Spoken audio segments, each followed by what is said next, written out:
Her body was broken against the dirt, every breath a shallow gasp.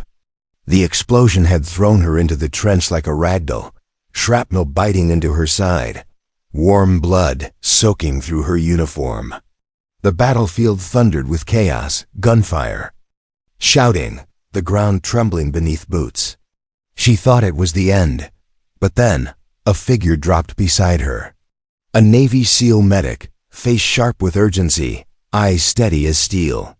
He leaned close, voice cutting through the haze. "Answer me quick. Have you been combat trained? Before I tell you what happened next, tell me in the comments where you're watching from.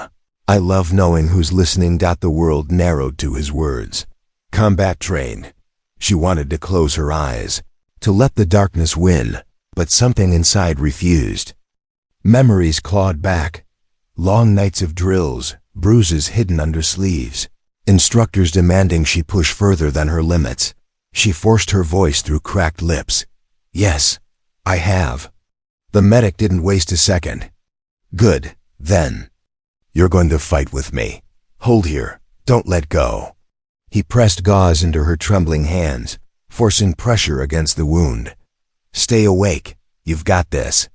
His voice was sharp but strangely reassuring, like a rope thrown to a drowning swimmer. She shook from blood loss, vision flickering. Around them, chaos reigned. Rifles spitting fire, mortar carving the earth, shouts of men locked in desperate struggle. Dust floated in golden shafts of fading sunlight, turning the air heavy, surreal. Every sound seemed distant, except his words. "Focus. Don't quit on me."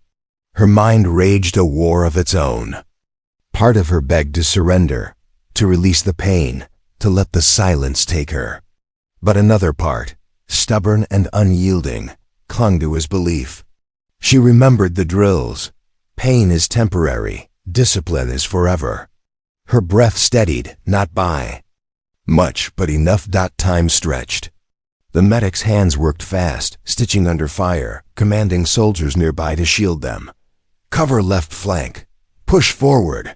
His voice became the rhythm of survival.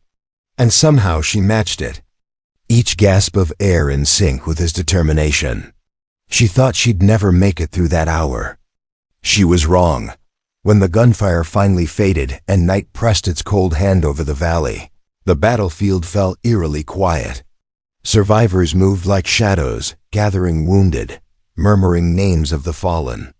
The medic lifted her hand gently.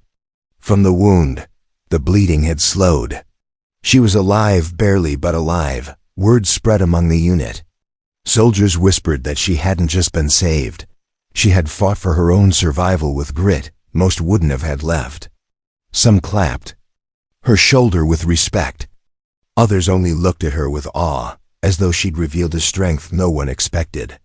But inside, her heart was conflicted. Had the medic been right to push her past the edge? Was it cruel to demand she fight when she could have slipped away? Or was it the only reason she still drew breath? That question lingered heavier than any scar. Later, as the evac chopper thumped in the night sky and they prepared to lift her out, the medic crouched beside her once more. His eyes softened. No longer the hardened soldier, but something almost like a brother. "You didn't give up. That wasn't me. That was you. Remember that." Her eyes filled, not with weakness, but with gratitude. In the darkest hour, she hadn't been abandoned. She had been reminded of who she was, a fighter. And long after the scars healed, that truth stayed with her. Because survival isn't born only from the hands that save us. It's born from the will inside that whispers, "Not yet." Because kindness doesn't vanish. It waits, and it finds its way back. She had lain in the dirt, believing she was finished. Instead, she rose with a fire the world could never take. If this story struck you, share your thoughts in the comments. And don't forget to subscribe for more powerful stories of courage, resilience, and the human spirit.